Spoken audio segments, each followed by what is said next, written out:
Hello friends, good morning. तो आज हमें वीकली करंट अफेयर्स डिस्कस करना है 22 से 28 अप्रैल का। तो चलिए जल्दी से डिस्कस कर लेते हैं। हाल ही में किस राज्य में नीलगिरी तहर सर्वेक्षण आयोजित किया गया?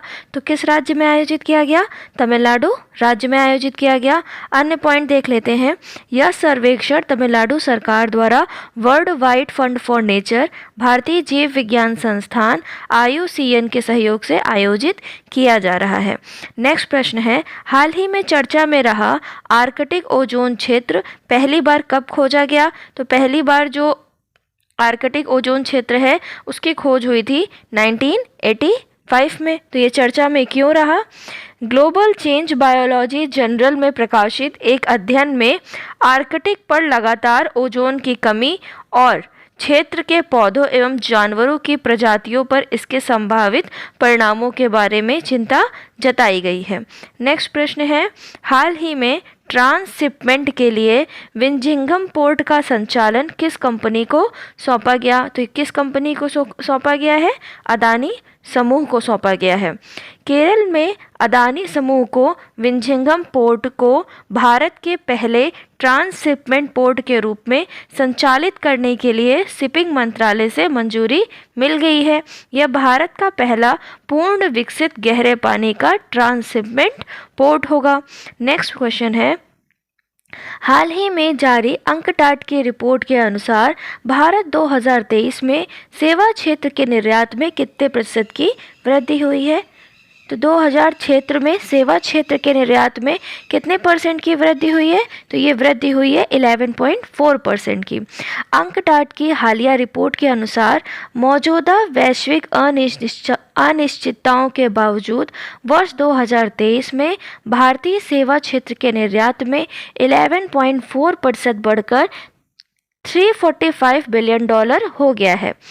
विश्व के शीर्ष 2 निर्यातक विकसित देश कौन कौन से हैं? संयुक्त राज्य अमेरिका और यूनाइटेड किंगडम। और शीर्ष निर्यातक देश विकासशील कौन कौन से हैं? चीन और भारत। चीन का पहला स्थान है विकासशील देशों में और भारत का दूसरा स्थान है। सेवा निर्यातक देशों में भारत विश्व में 7वां स्थान रखता है, विश्व में 7वां स्थान है। और सेवा आयात करने वाले देशों में भारत का विश्व में 9वां स्थान है। ठीक है, तो नेक्स्ट प्रश्न डिस्कस करते हैं। हाल ही में पश्चिम एशिया एवं उत्तरी अफ्रीका क्षेत्र के लिए कैम्ब्रिज शिक्षक पुरस्कार किसको दिया गया है? तो किसको दिया गया है? जीना जस्टिस को दिया गया है। शारजाह गर्ल्स ब्रांच की शिक्षिका जीना जस्टिस को 2024 कैम्ब्रिज समर्थित शिक्षक पुरस्कारों में मध्य पूर्व और उत्तरी अफ्रीका के लिए क्षेत्रीय विजेता नामित किया गया है। जीना जस्टिस जो है मूल रूप से तिरुवनंतपुरम की रहने वाली हैं, तिरुवनंतपुरम केरल की रहने वाली है।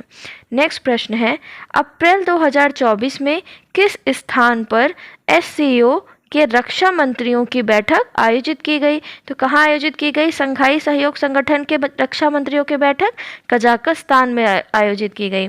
भारत की तरफ से किसने भाग लिया?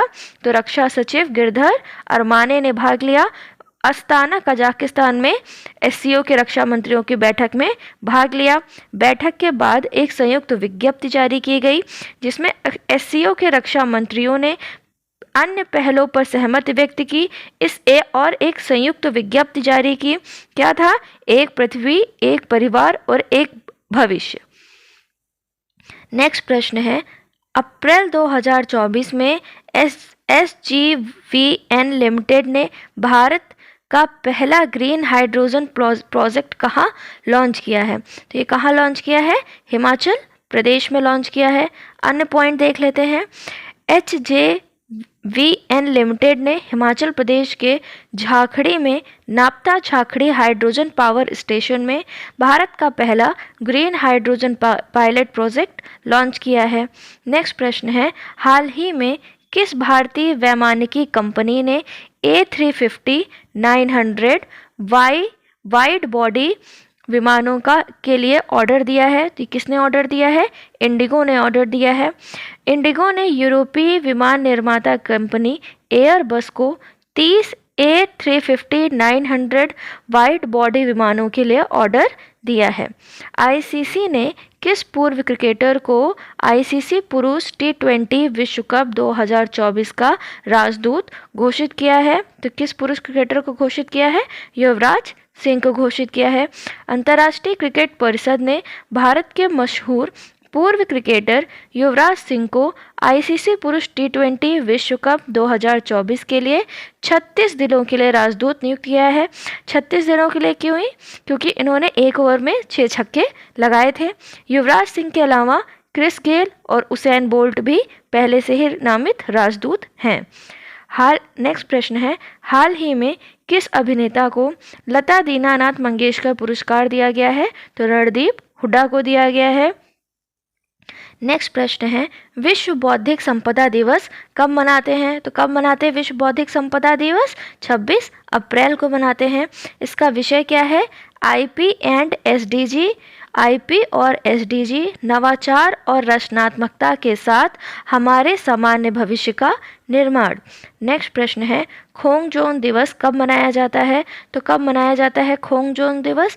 23 अप्रैल को मनाया जाता है। मणिपुर में 1891 में एंग्लो मणिपुर युद्ध के दौरान खोंगजोंग लड़ाई जो हुई थी, उसमें अंग्रेजों के खिलाफ लड़ने वाले बहादुर आत्माओं को श्रद्धांजलि देने के लिए 23 अप्रैल को खोंगजोंग दिवस मनाया जाता है। नेक्स्ट प्रश्न है, विश्व पशु चिकित्सा दिवस कब मनाया जाता है? तो कब मनाया जाता है? 27 अप्रैल को मनाया जाता है। विषय क्या था? पशु चिकित्सा आवश्यक स्वास्थ्यकर्ता हैं। पशु चिकित्सक आवश्यक स्वास्थ्यकर्ता हैं। नेक्स्ट प्रश्न है, हाल ही में भारत की सबसे बड़ी जलवायु घड़ी का अनावरण कहाँ किया गया? तो कहाँ किया गया? न्यू दिल्ली में किया गया। CSIR ने जलवायु परिवर्तन जागरूकता पर जोर देते हुए पृथ्वी दिवस के लिए नई दिल्ली में भारत की सबसे बड़ी जलवायु घड़ी का अनावरण किया है। नेक्स्ट प्रश्न है, कौन सा दिन राष्ट्रीय पंचायती राज दिवस के रूप में मनाया जाता है? तो कौन सा दिन मनाया जाता है राष्ट्रीय पंचायती राज दिवस के रूप में? 24 अप्रैल को मनाया जाता है। 24 अप्रैल को भारत राष्ट्रीय पंचायती दिवस मनाता है, जो 1993 में 73वें संवैधानिक संशोधन अधिनियम के अधिनियमन को चिन्हित करता है। नेक्स्ट प्रश्न है, हाल ही में समाचारों में देखी गई गोल्डन ट्रिवेली किस प्रजाति से संबंधित है? तो गोल्डन ट्रिवेली किस प्रजाति से संबंधित है? ये मछली से संबंधित है। केंद्रीय समुद्री मत्स्य अनुसंधान संस्थान ने उच्च मूल्य वाली समुद्री मछली गोल्डन ट्रिवेली का कैप्टिव प्रजनन किया। इस सफलता से स्थायी समुद्री खाद्य उत्पादन में वृद्धि होगी। नेक्स्ट प्रश्न है, हाल ही में खबरों में रहा तेल वन्य जीव अभ्यारण्य किस राज्य में स्थित है? तो अरुणाचल प्रदेश में स्थित है। ये क्यों खबरों में रहा? भारत में खोजी गई दुर्लभ तितली नेप्टिस फिलारा अरुणाचल प्रदेश के तेल वैली वन्यजीव अभ्यारण्य में पाई गई। नेक्स्ट प्रश्न है, हाल ही में चर्चा में रहा भारतीय ऐतिहासिक रिकॉर्ड आयोग कौन? भारतीय ऐतिहासिक रिकॉर्ड आयोग किस मंत्रालय के अंतर्गत आता है? तो किस मंत्रालय के अंतर्गत आता है? संस्कृति मंत्रालय के अंतर्गत आता है। ये क्यों चर्चा में रहा? भारतीय ऐतिहासिक रिकॉर्ड आयोग ने एक नया लोगो और आदर्श वाक्य का अनावरण किया है। क्या है आदर्श वाक्य? यत्र भविष्यता इतिहास रक्षिते। स्थापना कब हुई थी? 1919 में हुई थी। 20वां प्रश्न है, वित्तीय वर्ष 2023-24 के लिए भारत का फार्मास्यूटिकल निर्यात में कितने % की वृद्धि हुई है? तो कितने % की वृद्धि हुई है? 10% की वृद्धि हुई है।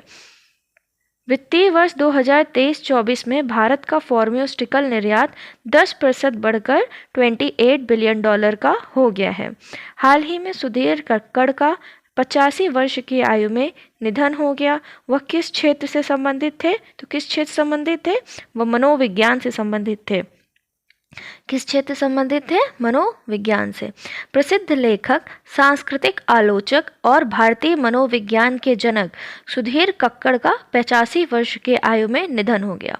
नेक्स्ट प्रश्न है, अंतर्राष्ट्रीय चेरनोबिल आपदा संस्मरण दिवस कब मनाया जाता है? तो चेरनोबिल आपदा संस्मरण दिवस 26 अप्रैल को मनाया जाता है। महत्वपूर्ण तथ्य देख लेते हैं। हर साल 26 अप्रैल को संपूर्ण विश्व में अंतर्राष्ट्रीय चेरनोबिल आपदा स्मृति दिवस मनाया जाता है। 26 अप्रैल 1986 को पूर्वी सोवियत संघ स्थित चेरनोबिल परमाणु ऊर्जा संयंत्र में एक रासायनिक धमाका हुआ, जिससे खतरनाक रेडियो एक्टिव तत्व वातावरण में फैल गए। नेक्स्ट प्रश्न है, किस देश द्वारा नासा के मानव अन्वेषण रोवर चैलेंज में जीत दर्ज की गई? तो नासा के मानव अन्वेषण रोवर चैलेंज में भारत के द्वारा जीत दर्ज की गई। 2 भारतीय छात्रों की टीम ने NASA human exploration rover challenge में प्रतिष्ठित पुरस्कार जीता है। दिल्ली एनसीआर के KIET ग्रुप ऑफ इंस्टीट्यूट को क्रैश एंड बर्न पुरस्कार मिला है और मुंबई के कनकिया इंटरनेशनल स्कूल को रुकी ऑफ द ईयर पुरस्कार मिला है। नेक्स्ट प्रश्न है, प्रबोतो सुबियांतो का संबंध किस देश से है? तो किस देश से है? इनका संबंध है इंडोनेशिया से। इंडोनेशिया के चुनाव आयोग ने आधिकारिक तौर पर प्रबोतो सुबियांतो को देश का निर्वाचित राष्ट्रपति घोषित कर दिया है। डाटा ट्रैफिक खपत के मामले में चाइना मोबाइल को पीछे छोड़ते हुए दुनिया का शीर्ष टेलीकॉम कंपनी कौन बन गई है? तो कौन बन गई है? जियो, रिलायंस जियो। हालिया एक अध्ययन के अनुसार दुनिया का सबसे सस्ता पासपोर्ट किस देश का है? तो किस देश का है? UAE का पासपोर्ट सबसे सस्ता है। ऑस्ट्रेलियाई firm compare the market AU द्वारा जारी की गई एक रिपोर्ट के अनुसार UAE का पासपोर्ट सबसे सस्ता है और भारतीय पासपोर्ट वैश्विक स्तर पर दूसरा सबसे सस्ता पासपोर्ट है और सिंगापुर का पासपोर्ट सबसे महंगा है। तो नेक्स्ट प्रश्न है, अंतर्राष्ट्रीय प्रतिनिधि दिवस कब मनाते हैं? तो कब मनाते हैं? 25 अप्रैल को अंतर्राष्ट्रीय प्रतिनिधि दिवस मनाते हैं। हेवनली आइलैंड ऑफ गोवा नामक पुस्तक का विमोचन किसने किया? तो किसने किया? गोवा के राज्यपाल PS श्रीधरन पिल्लई ने किया। गोवा के राज्यपाल PS श्रीधरन पिल्लई ने मनोरम पुस्तकों की एक श्रृंखला के माध्यम से राज्य की समृद्ध प्राकृतिक विरासत को उजागर करने के लिए मिशन की शुरुआत की है। नेक्स्ट है, विश्व मलेरिया दिवस कब मनाते हैं? तो 25 अप्रैल को मनाते हैं। इसकी थीम क्या है? Accelerating the fight against malaria for the more equitable world. हाल ही में चर्चा में रहे सौरभ घोषाल किस खेल से संबंधित हैं? तो ये स्क्वैश से संबंधित हैं। भारतीय स्क्वैश खिलाड़ी सौरभ घोषाल ने स्क्वैश से अपनी सेवानिवृत्ति की घोषणा की है। नेक्स्ट प्रश्न है, विश्व टीकाकरण सप्ताह कब मनाया जाता है? तो 24 से 30 अप्रैल को मनाया गया। जो अप्रैल का आखिरी सप्ताह होता है उसमें विश्व टीकाकरण सप्ताह मनाया जाता है। इसकी थीम क्या है? मानवीय रूप से संभव सभी के लिए टीकाकरण। नेक्स्ट प्रश्न है, हाल ही में चर्चा में रही नाइमा खातून का संबंध किस विश्वविद्यालय से है? तो इनका संबंध किस विद्यालय से है? तो इनका संबंध है अलीगढ़ मुस्लिम यूनिवर्सिटी से।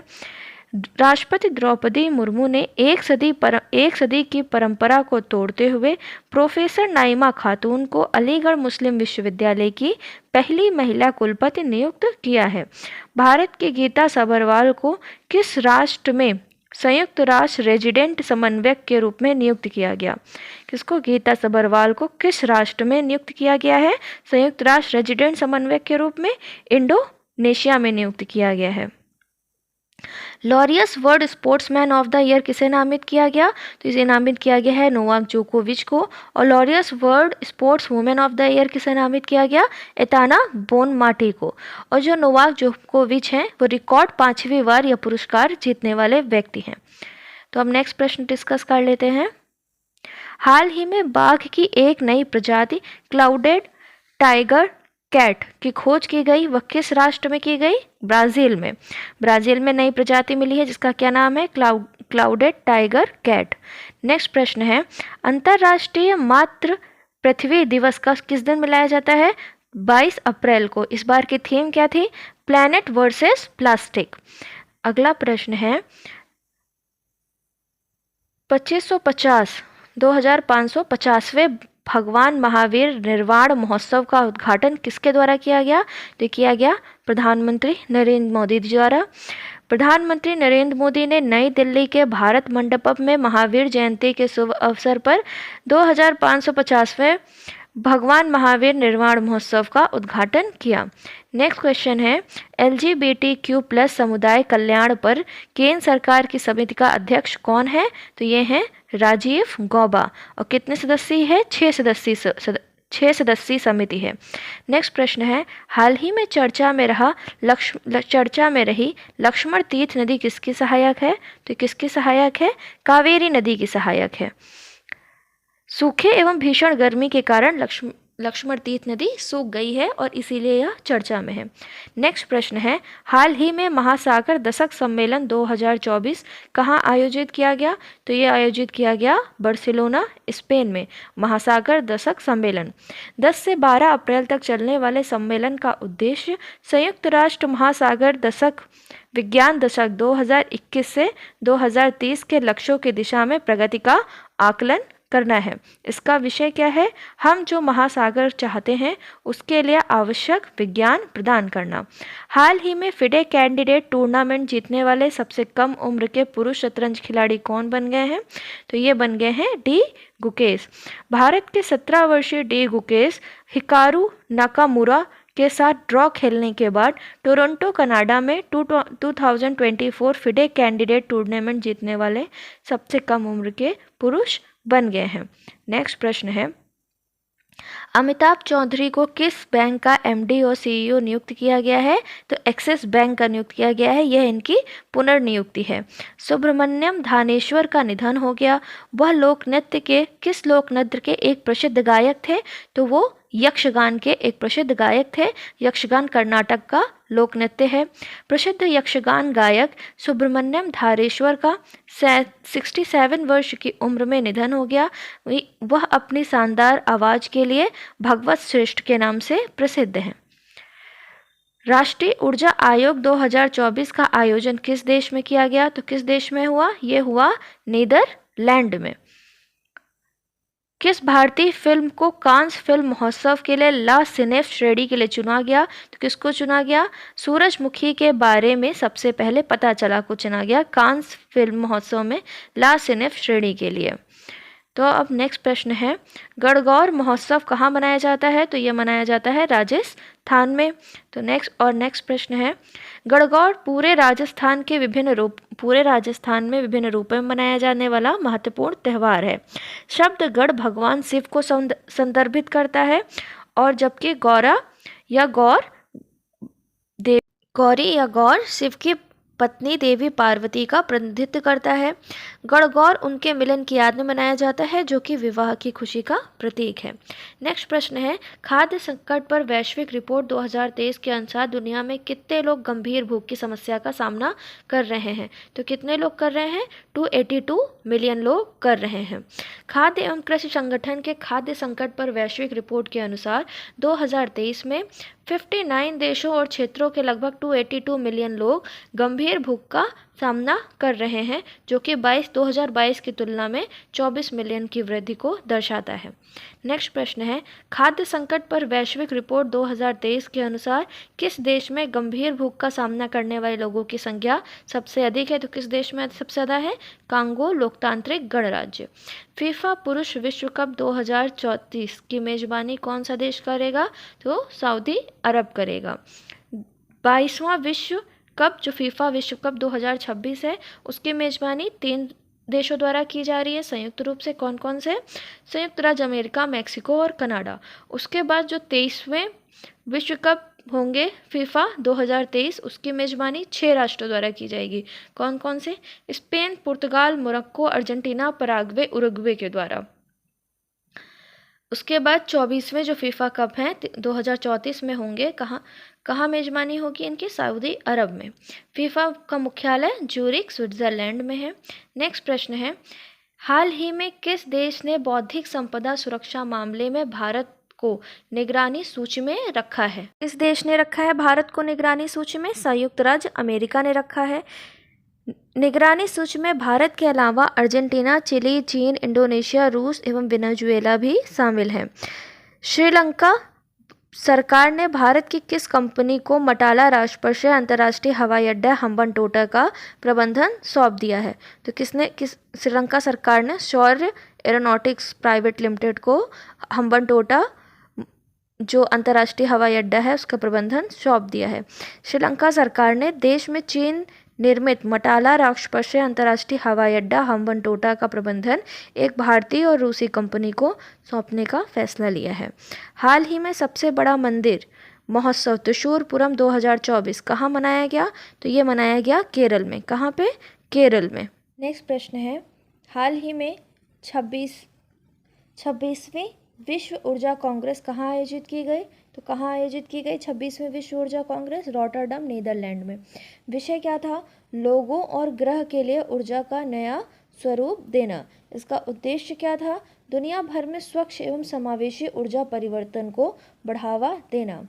हाल ही में प्रक्षेपित बैलिस्टिक मिसाइल क्रिस्टल मेज 2 मिसाइल किस देश से संबंधित है? तो क्रिस्टल मेज 2 मिसाइल भारत से संबंधित है।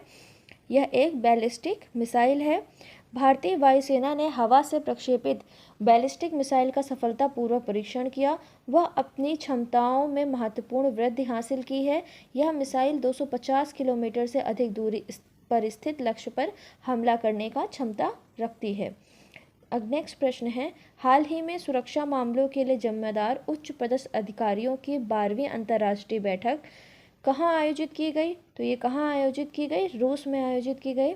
भारतीय राष्ट्रीय सुरक्षा सलाहकार NSA अजीत डोभाल ने 24 अप्रैल 2024 को रूस के सेंट पीटर्सबर्ग शहर में सुरक्षा मामलों के लिए जिम्मेदार उच्च पदस्थ अधिकारियों की 12वीं अंतर्राष्ट्रीय बैठक में भाग लिया। नेक्स्ट प्रश्न है, अन्य करंट अफेयर्स थोड़ा डिस्कस कर लेते हैं। अनंत टेक्नोलॉजी के संस्थापक एवं अध्यक्ष पावालुरी सुब्बा राव को एरोनॉटिकल सोसाइटी ऑफ इंडिया द्वारा प्रतिष्ठित आर्यभट्ट पुरस्कार से सम्मानित किया गया। तो किसे मिला है आर्यभट्ट पुरस्कार? पावालुरी सुब्बा राव को मिला है। नेक्स्ट प्रश्न है, विश्व पुस्तक दिवस किस दिन मनाया जाता है? इसे विश्व पुस्तक या कॉपीराइट दिवस भी कहा जाता है। 23 अप्रैल को मनाया जाता है। प्रतिष्ठित केस मानवतावादी सम्मान किसको दिया गया? रतन टाटा को। प्रतिष्ठित केस मानवतावादी सम्मान 2021 रतन टाटा को दिया गया है 2024 में। World press photo of the year पुरस्कार किसको मिला है? मोहम्मद सलेम जी को मिला है। इन्होंने एक फ़ोटो, इनकी जो फ़ोटो है उसमें एक 36 वर्ष की महिला है जिसका नाम है इनास अबू मामर, है ना। यह एक फ़िलिस्तीनी महिला है जिसने 5 वर्ष की भतीजी सैली का शव पकड़ा हुआ है। ये जो एक दुखद तस्वीर है, इस तस्वीर के लिए मोहम्मद सलीम को world press photo of the year मिला है। नेक्स्ट प्रश्न है, भारत में विशेष रूप से कमज़ोर जनजाति समूहों में से एक सोम्पेन जनजाति ने पहली बार अंडमान निकोबार लोकसभा क्षेत्र में वोट डालकर अपने लोकतांत्रिक अधिकार का प्रयोग किया है। तो पहली बार वोट डाला है किसने? सोम्पेन जनजाति ने, अंडमान निकोबार क्षेत्र से। इंद्रधनुष पर्यटन सम्मेलन कहाँ हुआ है? नेपाल में हुआ है। वैश्विक सैन्य खर्च सिप्री की रिपोर्ट है जिसमें सबसे ज़्यादा खर्च कौन कर रहा है सेना पर? संयुक्त राज्य अमेरिका, दूसरे नंबर पर चीन, तीसरे नंबर पर रूस और भारत चौथे नंबर पर है। और भारत ने रक्षा के लिए 83.6 बिलियन डॉलर खर्च किए हैं 2023 में। 83.6 बिलियन डॉलर खर्च के साथ भारत चौथे स्थान पर है। नेक्स्ट करंट अफेयर्स है, ATP बार्सिलोना ओपन 500 एकल का खिताब किसने जीता है? तो नॉर्वे के कैस्पर रूड ने जीता है बार्सिलोना ओपन 500 एकल खिताब। सबसे बड़ा मंदिर महोत्सव त्रिशूर पूरम कहाँ आयोजित हुआ? केरल में। 34वें सेंग खिलहंग महोत्सव कहाँ आयोजित हुआ? मेघालय के वाहियाजे में आयोजित हुआ। नेक्स्ट है, हाल ही में विकसित सबसे हल्के बुलेट प्रूफ जैकेट का सफल परीक्षण कहाँ किया गया? तो ये किया गया TBRL चंडीगढ़ में किया गया। किसके द्वारा विकसित है? DRDO द्वारा विकसित है सबसे हल्का बुलेट प्रूफ जैकेट। नेक्स्ट है, अंतर्राष्ट्रीय क्रिकेट परिषद ने भारत के मशहूर पूर्व क्रिकेटर युवराज सिंह को आईसीसी पुरुष टी20 विश्व कप 2034 के लिए 36 दिनों का राजदूत बनाया है। इसके साथ क्रिस गेल एवं उसेन बोल्ट को भी बनाया गया है। संयुक्त राष्ट्र व्यापार एवं विकास की हालिया रिपोर्ट के अनुसार भारतीय सेवा क्षेत्र का निर्यात 11.4% बढ़कर $345 बिलियन का हो गया है। और रक्षा सचिव गिरधर अरमा ने 2024 को अस्ताना कजाकिस्तान में एससीओ की रक्षा मंत्री की बैठक में भाग लिया है। तो ये हो गए इस सप्ताह के सारे महत्वपूर्ण करंट अफेयर्स। तो अब कल डिस्कस करेंगे, आज शाम तक डिस्कस करेंगे 29 अप्रैल के करंट अफेयर्स को। तो अगर कोई सजेशन है तो आप अवश्य दीजिए और लाइक शेयर एंड सब्सक्राइब करिए।